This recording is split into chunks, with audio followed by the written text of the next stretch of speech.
तो friends let's start with today's morning call. आज के अगर मॉर्निंग की बात करें तो काफी इंपॉर्टेंट डे होने वाला है बिकॉज आज सबसे इंपॉर्टेंट जो है वो यूएस से इंटरेस्ट रेट हाइक के ऊपर क्लैरिटी आएगी। उसमें क्लैरिटी क्या चाहिए? सबसे पहला है इसका, ये वाले पार्ट पे मैं थोड़ा सा समय ज्यादा लूंगा। इंपॉर्टेंट ये है कि 0.5 से रेट इंटरेस्ट तो हाइक होगा, तो उससे घबराना क्या है? घबराना बिल्कुल नहीं है, बट उसको समझना बहुत जरूरी है। बिकॉज एक तरफ आप समझिए कि इसका इम्पैक्ट मार्केट पे पड़ने वाला क्या है। तो उसके लिए मैं बता देता हूँ, पहले डॉलर इंडेक्स पे आप आ जाइए। डॉलर इंडेक्स 105 के करीब ट्रेड कर रहा है, जो ऑलमोस्ट डबल टॉप के करीब है, क्योंकि इससे पहले हमने मई मिड में भी देखा था कि 105 का लेवल छुआ और छूते ही मार्केट 101 तक आ गया। अभी भी अगर हम देखें तो 105 20-25 तक गया, लेकिन एज ऑफ नाउ 105 है। तो हम एक कॉल लेते हैं जिसको हम बोलते हैं डबल टॉप। सेकेंडली गोल्ड की तरफ आ जाते हैं। गोल्ड करीबन 1820 के करीब है। अगर मैं ओवरव्यू पूरा लूं तो गोल्ड में 1880 से 1800 तक का लो मार चुका है, मतलब 80 पॉइंट की गिरावट, जो टेक्निकली हमें लग रहा था कि थोड़ा ओवरबॉट हो गया था, वो अब निकल गया है। चांदी की बात करें तो चांदी भी ऑलमोस्ट हमने $22.5 से टूटते टूटते या $22 से टूटते टूटते $21 का लेवल छू चुके हैं। कच्चे तेल में कोई चेंजेस नहीं है। लेकिन आज की जो मीट है वो इसलिए इंपॉर्टेंट है। पहला चीज आप समझिए कि जो इन्फ्लेशन है वो कंसर्निंग अभी भी बना हुआ है। बॉन्ड यील्ड में तेजी आ चुकी है, डॉलर इंडेक्स वापस गेन कर चुका है। उम्मीद है कि 0.5 से, उम्मीद नहीं बोलूंगा बट मैं बोलूंगा मार्केट एक्सपेक्ट कर चुका है कि 0.50 बेसिस पॉइंट से इंटरेस्ट रेट आज हाइक हो जाएगी। होता क्या है, जब भी इंटरेस्ट रेट हाइक होती है तो कहीं ना कहीं गोल्ड पे दबाव बनता है, क्योंकि पैसा बाकी जगह से निकलकर इंटरेस्ट रेट हाइक सिनेरियो में चले जाता है। बट इस बार ऐसा हो रहा है कि इंटरेस्ट रेट हाइक सिनेरियो से पहले पहले ही हम देख रहे हैं कि सोने चांदी में गिरावट आ जाती है, और पिछले 2-3 बार ऐसा हुआ है कि जब इंटरेस्ट रेट हाइक हो जाता है या एकदम हॉकी स्टोन, उसके बाद गोल्ड में भी जंप आ जाता है। वो इसलिए आ रहा है क्योंकि गोल्डमैन सैक्स एंड जेपी मॉर्गन दोनों ने एक्सपेक्ट किया है कि 0.75 का बेसिस 0.75 बेसिस पॉइंट से इंटरेस्ट रेट हाइक होनी चाहिए, जबकि हो क्या रहा है 0.5 से। तो ये रिक्वायरमेंट के अनुसार नहीं है, जिसके चलते हम देखेंगे कि आज जैसे ये इंटरेस्ट रेट हाइक का सिनेरियो बनेगा और इंटरेस्ट रेट हाइक हुआ, तो आप समझ के चलना कि 0.5 से अगर रेट हाइक हुआ तो debt will be supportive for gold, because market has already discounted 0.5। अगर 0.75 होगा तो वो भी मैं बोलूंगा एक तरह से डिस्काउंट हो चुका है, क्योंकि आप देखिए सोने और चांदी में पिछले हफ्ते से जब से गिरावट चालू हुई है, उसका मुख्य कारण है एक्सपेक्टेशन मार्केट में बनने लग गई थी कि 0.75 का रेट हाइक आएगा। तो मैं ये अज्यूम करके चलता हूँ कि 80 पॉइंट की जो गोल्ड में गिरावट या डॉलर इंडेक्स में 4 पॉइंट, 3.5 से 4 पॉइंट की जो जंप आया था, ये दोनों के दोनों इंपॉर्टेंट इसलिए थे क्योंकि 0.75 का रेट हाइक मार्केट अज्यूम करके चल रहा है।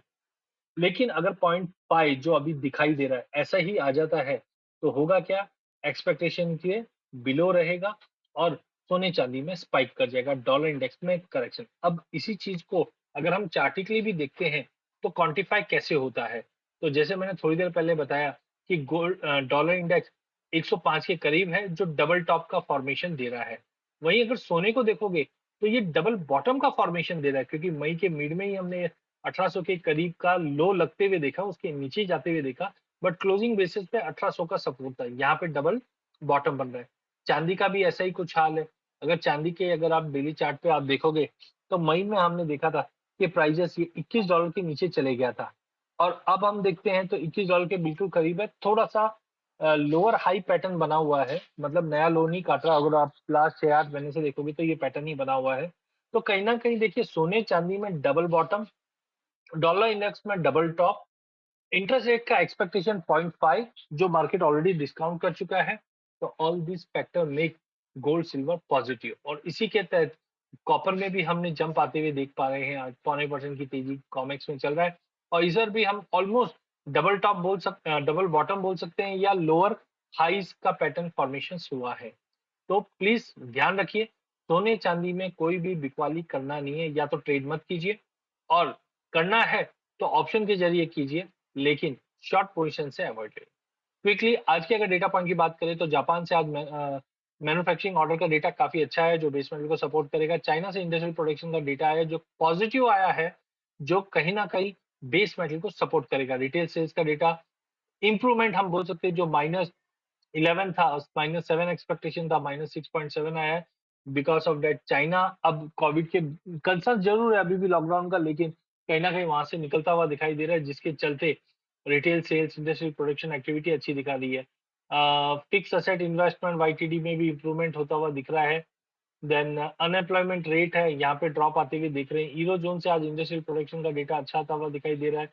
यूएस से आज की डेटा आने हैं, जहाँ पे कोर रिटेल सेल्स पॉजिटिव दिखा रहा है, रिटेल सेल्स डेटा थोड़ा-सा नेगेटिव दिखा है। एम्पायर स्टेट मैन्युफैक्चरिंग इंडेक्स काफ़ी अच्छा इंप्रूवमेंट दे रहे हैं, तो शाम को 6 बजे के करीब वॉलेटिलिटी बनते हुए दिखाई देगी, बट दिन के सोने-चांदी को अच्छा सपोर्ट मिलेगा। 6 बजे के आसपास वापस गिरावट मिलेगी, क्योंकि डेटा पॉइंट यूएस से भी जो आ रहा है, वो कहीं न कहीं थोड़े मिक्स है, खास करके एम्पायर स्टेट मैन्युफैक्चरिंग इंडेक्स को ध्यान देना, जहाँ पे नेगेटिव से पॉजिटिव जंप आ रहा है, जो दिन की तेजी को वापस खत्म करते हुए देखने मिलेगा।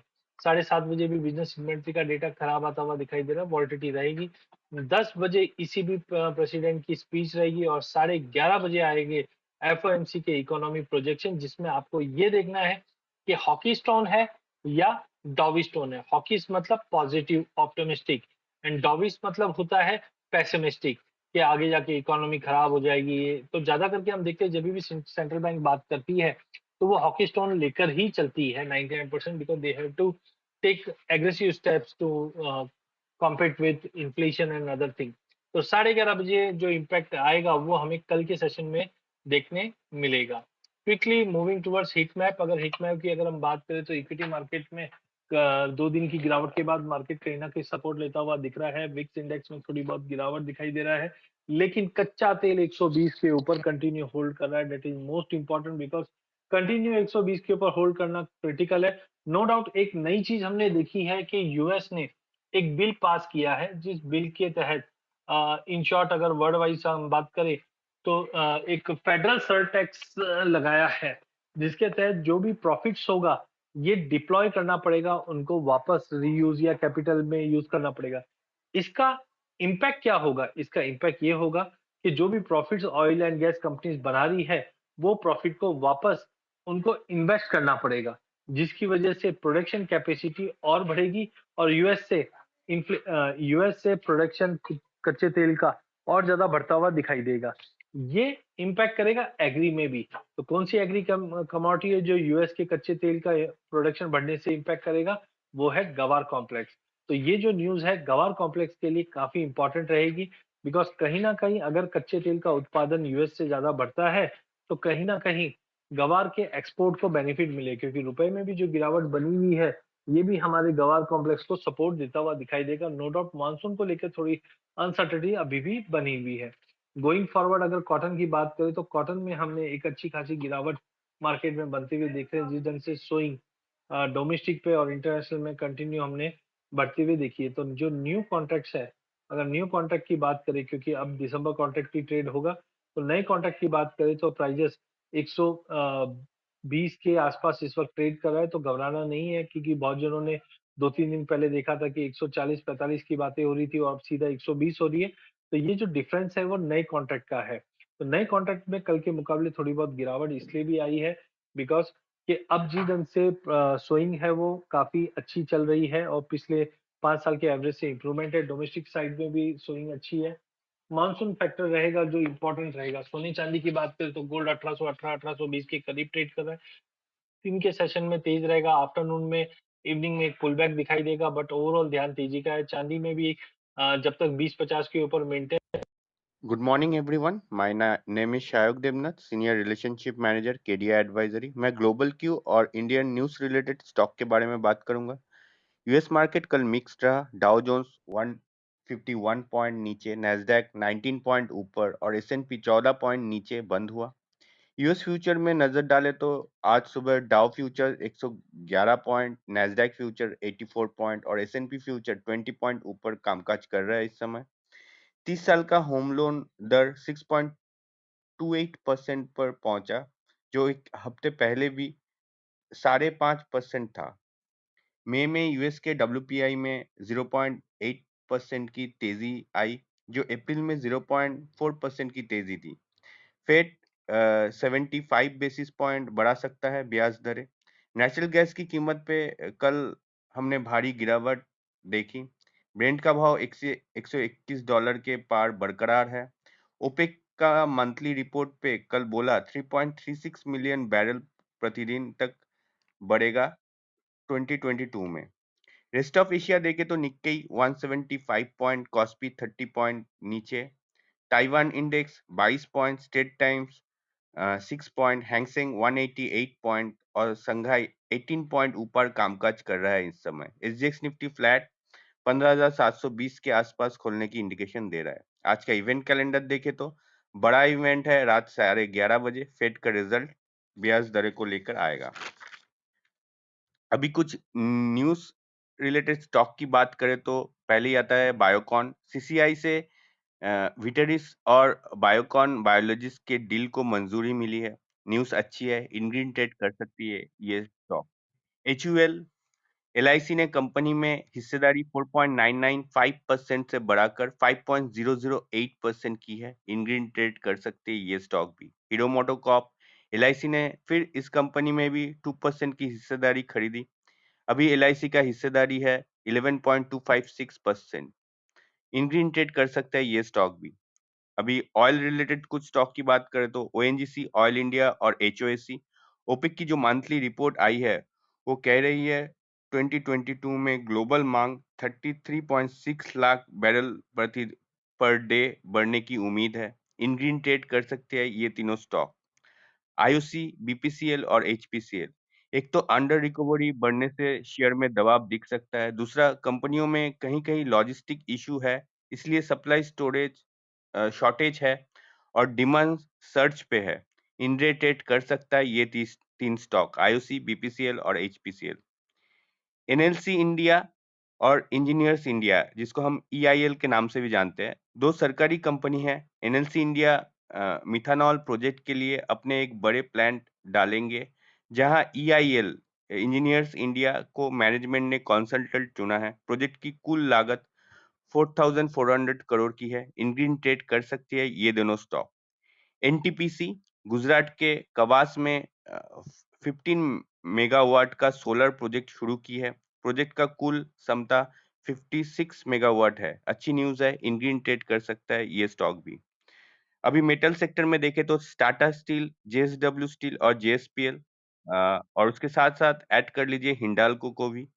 12,000 से 15,000 पर टन गिरा घरेलू स्टील की दाम और चाइना में कुछ पॉकेट और संघाई के आसपास फिर से तगड़ी लॉकडाउन लगा, इसलिए एल्युमिनियम के भाव पे भी नरमी आ रही है।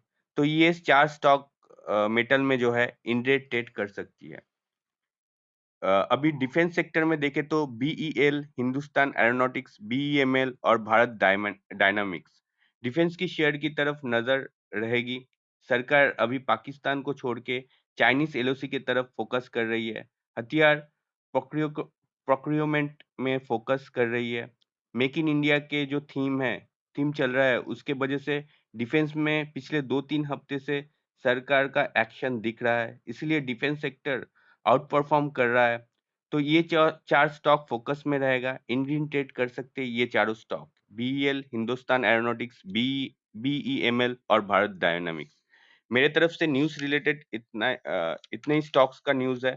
और न्यूज के लिए हमारे वेबसाइट में रजिस्टर कीजिए और आप अगर हमें यूट्यूब में सुन रहे हैं तो हमारे यूट्यूब चैनल को सब्सक्राइब कीजिए। फेसबुक, लिंक्डइन, ट्विटर और इंस्टाग्राम में हमें केडी एडवाइजरी के नाम से फॉलो कीजिए। Thank you.